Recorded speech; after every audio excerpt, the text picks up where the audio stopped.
Thank you, Mr. Chairman, and thanks to Chair Powell for being here. I appreciate you coming by our office last week to discuss some of these issues. I would ask something I imagine most of my colleagues are not asking, which is the relationship between immigration, particularly extremely high illegal immigration levels under the Biden administration, and the persistence of the inflation problem.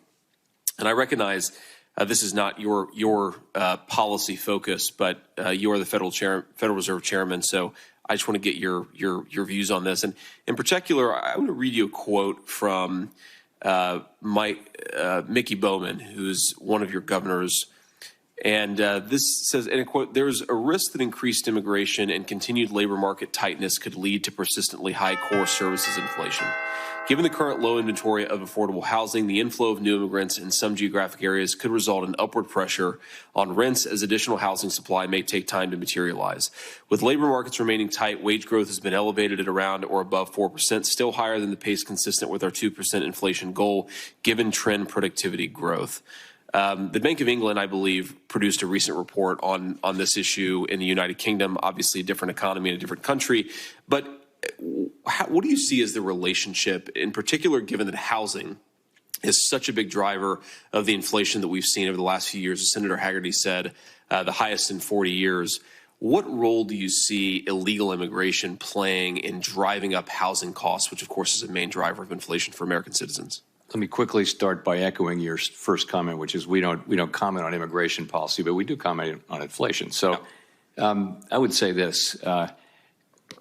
Many people came into the country over the last couple of years, many of them through asylum requests, and went to work. Labor supply increased a great deal.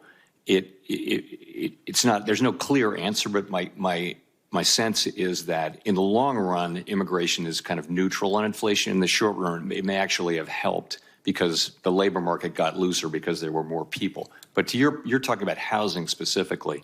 There will be, I'm sure there are places in the country where new people coming into the country, I'm sure you can find places and they exist where that will have contributed to an already tight housing market. But overall, in terms of aggregate inflation, I wouldn't say it's a driver one way or the other. So I want to follow up on that thread, but just on that topic of particular areas that have been affected, Chairman Brown, I'd like to ask unanimous consent to submit a letter for the record from the city of Springfield in our state, the southwestern part of our state, which I think highlights a very real example of this particular concern, straight from the horse's mouth itself. Now, this letter, I want to quote from it. "Springfield has seen a surge in population through immigration that has significantly impacted our ability as a community to produce enough housing opportunities for all.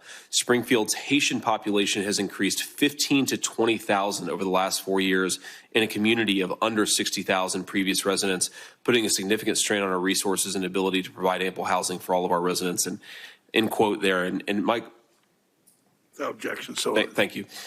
In my conversations with folks in Springfield, it's not just housing. They're trying to build 5,000 new housing units, which is a very Herculean task in a town of about 55,000 people. But it's also hospital services, it's school services, there are a whole host of ways in which this immigration problem, I think, is having very real human consequences. But I want to go back to just one other question, Chair Powell, on this immigration and labor supply question. So one of the euphemistic ways in which economists, I think, sometimes talk about labor supply and immigration is they'll say something to the effect of, well, an increase in labor supply has put downward pressure on labor prices. And what they're effectively saying is that increased immigration has put downward pressure on the wages of American workers. I wonder, when you hear sort of your colleagues and other economists outside of the Fed talk about the influx of immigration and the fact that it, I think, admittedly has put downward pressure on wages.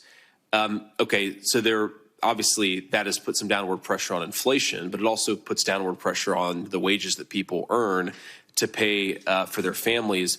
Why do we see that as a good thing? Or maybe that's wrong. Maybe the premise is fundamentally incorrect. But why do so many economists treat an influx of new labor as a good thing? If labor is constrained, labor supply is constrained, doesn't that lead to rising wages for American workers?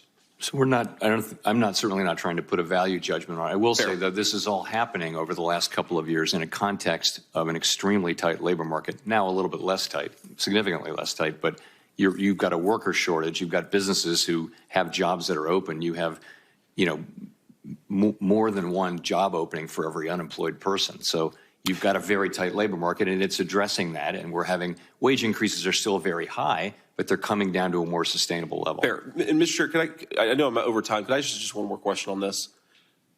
Thank you.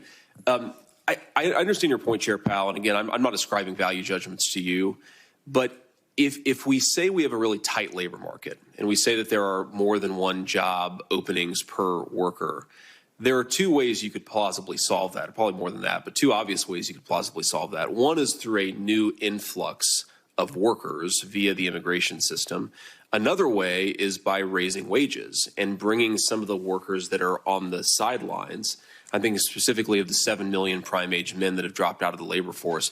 Like, why isn't that more the focus of policymakers rather than, you see a labor shortage, rather than bringing in a large number of new immigrants, why not try to boost wages in a way that brings some of those workers off the sidelines?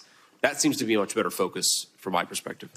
Certainly, that's a very constructive focus. I would agree. I don't think it has to be one or the other. Thank you, Mr. Chairman.